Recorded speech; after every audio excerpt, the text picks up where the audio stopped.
మోకాల నొప్పులకు ఎటువంటి సర్జరీ లేకుండా ఎపియాన్ పెయిన్ క్లినిక్ అందిస్తున్న అత్యాధునిక చికిత్స. ఎందుకు మనకు డయాబెటిక్ పేషెంట్స్ పెరిగిపోతున్నారు? కారణాలు అనేకం.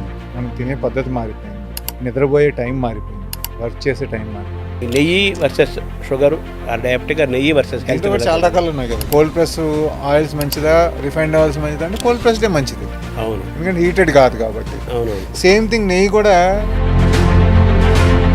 స్ట్రెస్, మెంటల్ స్ట్రెస్, ఈ స్ట్రెస్ వల్ల diabetes, hyper tension, obesity, thyroid ఇవన్నీ వచ్చే అవకాశాలు. టెస్టులకి వెళ్ళబోయే ముందు స్ట్రిక్ట్గా ఏమేమి పాటించాలి? రేపు టెస్ట్ చేస్తున్నామని చెప్పి వాళ్ళు రాత్రి ఉపవాసం ఉంటాము, జాగ్రత్తగా తింటాము, రోజు చేసే పనులు చేయకుండా జాగ్రత్తగా తిని పొద్దున్న టెస్ట్ చేసుకోవడం వల్ల మిమ్మల్ని మీరు మోసం చేసుకోవడం తప్పితే ఏం ఉపయోగం ఉంది? షుగర్కి ఇబ్బంది ఏమి ఉండదు అంటారు. ఆవకాయను తింటే అది కరెక్టేనా? అది కొంత ఇన్స్టాగ్రామ్లో ఆవకాయ ఉందని షుగర్ ఎంత ఉందని చెక్ చేసి చూపిస్తున్నారు. ప్రతి మనిషికి ఏది తింటే ఏమవుద్ది అనేది, మీరు మామిడికాయ పచ్చడి తింటే మంచిది కాదనేది పక్కన పెడదాం.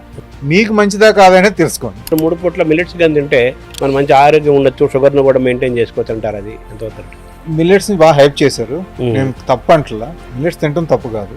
మిల్లెట్స్ అన్పాలిష్ తినండి ఫస్ట్. రైస్ ఎంత తింటున్నారో అంత మిల్లెట్స్ తినకండి. లాస్ట్ ఫ్యూ ఇయర్స్లో 25 20 వాళ్ళు కూడా షుగర్ బీపీలు వస్తుంది. ఇదివరకు మేము చూసేవాళ్ళం. 25 వాళ్ళకి బైపాసులు చేయాల్సి వస్తుంది. రైసు తగ్గించండి, ఉప్పు తగ్గించండి, షుగర్ ఆపేయండి, మైదా వాడకండి. పిఆర్ నెట్వర్క్లో కాంటాక్ట్స్ పెరుగుతున్నాయి కానీ హ్యూమన్ రిలేషన్స్ తగ్గుతున్నాయి కదా? తప్పకుండా తగ్గుతున్నాయి. ఎందుకంటే మన సోషల్ మీడియాలో ఎక్కువ ఫ్రెండ్స్ ఉంటున్నారు, ఫిజికల్గా ఫ్రెండ్స్ తగ్గిపోయారు. మనకి అందరికి ఒకలేని కాదు. ఈ కాలంలో లగ్జరీ అంటే హాస్పిటల్కి వెళ్ళకుండా, ఏ మందులు వాడకుండా, మన పని మనం చేసుకుంటూ రోజుకి 7-8 గంటలు నిద్రపోగలిగితే ఇంట్లో వాళ్ళతో కలిసి ఉండి అంతకంటే లగ్జరీ లేదు.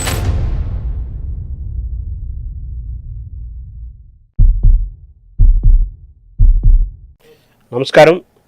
మనతో పాటు డాక్టర్ నందమూరి దిలీప్ గారు ఉన్నారు. వారు ఫిజిషియన్ అండ్ డయాబెటాలజిస్టు. భారతదేశం డయాబెటిక్ హబ్గా మారిందన్న విషయం మనకు తెలిసిందే. ముఖ్యంగా 2 తెలుగు రాష్ట్రాల్లో కూడా డయాబెటిక్ పేషెంట్స్ పెరుగుతున్నారు. ఈ నేపథ్యంలో మనం ఎలా అరికట్టాలి, ప్రివెన్షను, అలాగే కేరు, ఆహార నియమాలు, మిగతా విషయాలన్నీ కూడా డాక్టర్ గారి ద్వారా తెలుసుకునే ప్రయత్నం చేద్దాం. నమస్కారం. నమస్కారం అండి. సో మన సిమ్టమ్స్ ఏంటి సార్?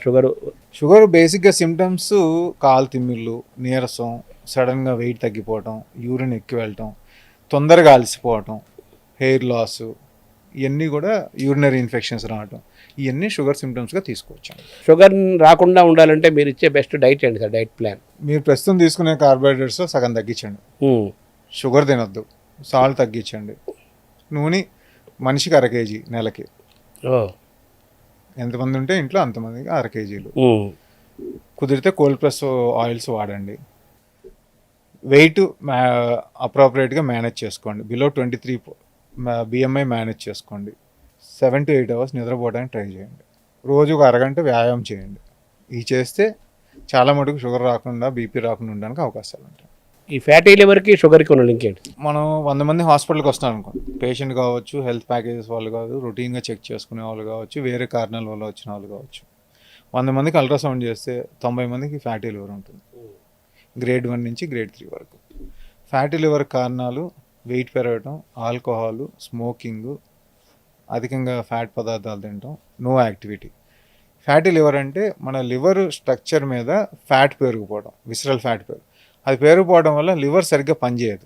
పనిచేయకపోవడం వల్ల ట్రైగ్లిసరైడ్స్ పెరుగుతాయి. ఒకటి కొలెస్ట్రాల్ పెరుగుద్ది, హార్ట్ డిసీజెస్ వస్తాయి. ట్రైగ్లిసరైడ్స్ పెరిగితే షుగర్ వస్తుంది, షుగర్ వస్తే మళ్ళీ హార్ట్ డిసీజెస్ వస్తాయి.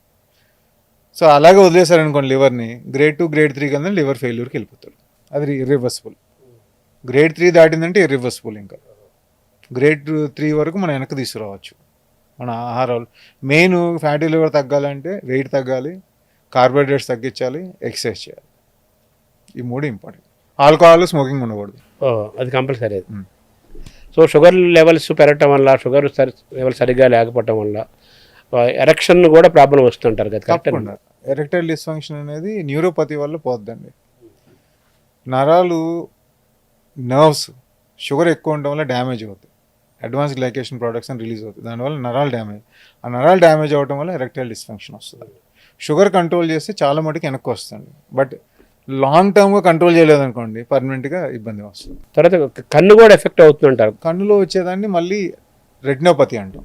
రక్తనాళాలు బ్లీడింగ్ రావటం, లేకపోతే బ్లైండ్నెస్ రావటం అనేది ఇది కూడా షుగర్ పెరగటం వల్ల వచ్చే ఇబ్బందులు. రెటినోపతి ఉందంటే డెఫినెట్గా కిడ్నీ ప్రాబ్లం కూడా ఉంటుంది. కొంతమందికి నరాలు ఎఫెక్ట్ అవుతుంది, కొంతమందికి ఐ ఎఫెక్ట్ అవుతుంది, కొంతమంది హార్ట్ ఎఫెక్ట్ అవుతుంది, కొంతమందికి కిడ్నీస్ ఎఫెక్ట్ అవుతుంది, కొంతమందికి బ్రెయిన్ స్ట్రోక్ వస్తాయి. రకరకాలు. అందరికీ అన్నీ రావాలని లేదు, అన్నీ ఒక లైన్లో రావాలని లేదు. మనిషికి డిఫరెన్స్ ఉంటుంది. అలాగే మిల్లెట్స్ కానీ 3 పూట్ల మిల్లెట్స్ కానీ తింటే మనం మంచి ఆరోగ్యం ఉండొచ్చు, షుగర్ను కూడా మెయింటైన్ చేసుకోవచ్చు అంటారు. అది ఎంతవరకు కరెక్ట్? మిల్లెట్స్ని బాగా హైప్ చేశారు. నేను తప్పు అంటలా, మిల్లెట్స్ తినడం తప్పు కాదు. మిల్లెట్స్ అన్పాలిష్ తినండి ఫస్ట్. రైస్ ఎంత తింటున్నారో అంత మిల్లెట్స్ తినకండి. క్వాంటిటీ ఉండకూడదు. క్వాంటిటీ పెంచితే అది కార్బోహైడ్రేట్స్ ఉంటాయండి, అది ఎక్కడ పోదు, అది కార్బోహైడ్రేట్ సోర్సే.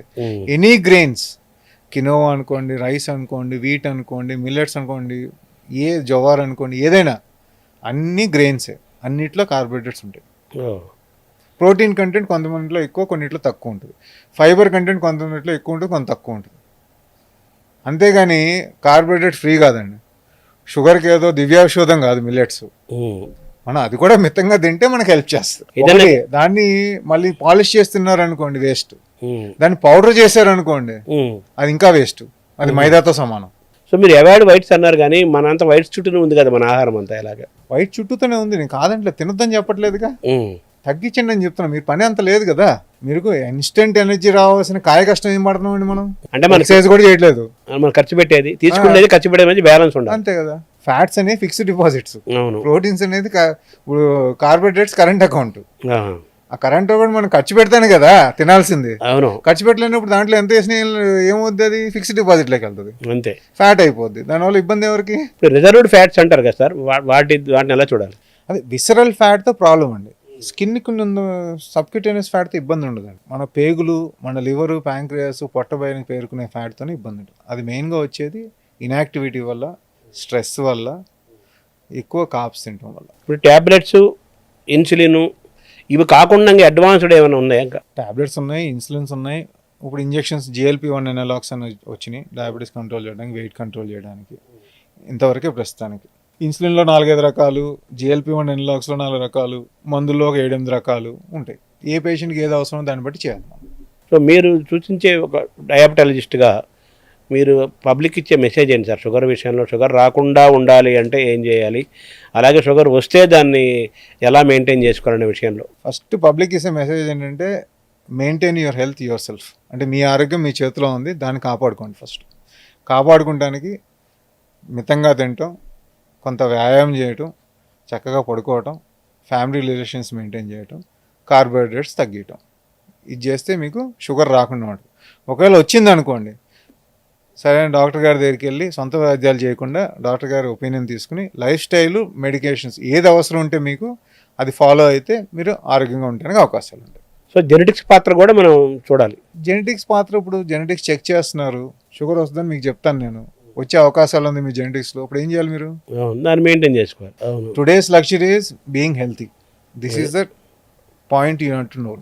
అదే లగ్జరీ అంటే పెద్ద పెద్ద ఇంపార్టెంట్ కార్లో తిరిగి ఉంటాం కాదు, ఆరోగ్యంగా ఉన్నావు. ఆరోగ్యంగా ఉంటామంత లగ్జరీ ఏది లేదు. సో మెంటల్ హెల్త్ కూడా ఈక్వల్ ఇంపార్టెంటా? డెఫినెట్గా అండి. స్ట్రెస్ అంటే మెంటల్ హెల్తే కదండి. స్ట్రెస్ తగ్గించుకుంటేనే హార్మోన్లు బ్యాలెన్స్ ఉంటుంది, షుగర్ రాకుండా ఉంటుంది.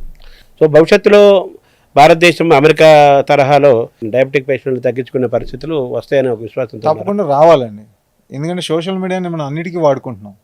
పేషెంట్ అవేర్నెస్కి, హెల్త్ అవేర్నెస్ కూడా వాడుకుని దాన్ని ఇంబైబ్ చేసుకోగలిగితే, మనం అవగాహన పెంచుకోగలిగితే మన హెల్త్ కూడా బాగుంటుంది, మనం కూడా డయాబెటీస్ వచ్చే వాళ్ళని తగ్గించుకోగలుగుతాం. అంటే ప్రివెన్షన్లో భాగంగా ఏకసూత్రం ఏంటి సార్? ప్రివెన్షన్లో భాగంగా ఫస్ట్ విజిలెంట్గా ఉండండి, హ్యాబిట్స్ ఏమున్నాయో ఆపండి. ఇదివరకు మేము బ్యాడ్ హ్యాబిట్స్ అనేవాళ్ళం, స్మోకింగ్, ఆల్కహాల్. ఇప్పుడు అంటే కోపం వస్తుంది అందరికీ. సో అందుకని హ్యాబిట్స్ అంటున్నాం. Smoking, alcohol, tobacco, chewing, all other drugs, anything, this are all risk for health. Know your self. అంతే కదా. చిన్నపిల్లలు కూడా వాళ్ళు ఫుడ్ షుగర్ లెవెల్స్ పెంచి అటాచ్ అయిపోవచ్చు. షుగర్ లెవెల్స్ అటాచ్ అవుతున్నారు. కాకపోతే కొంత ట్రెండ్ కొత్త చూస్తున్నాం.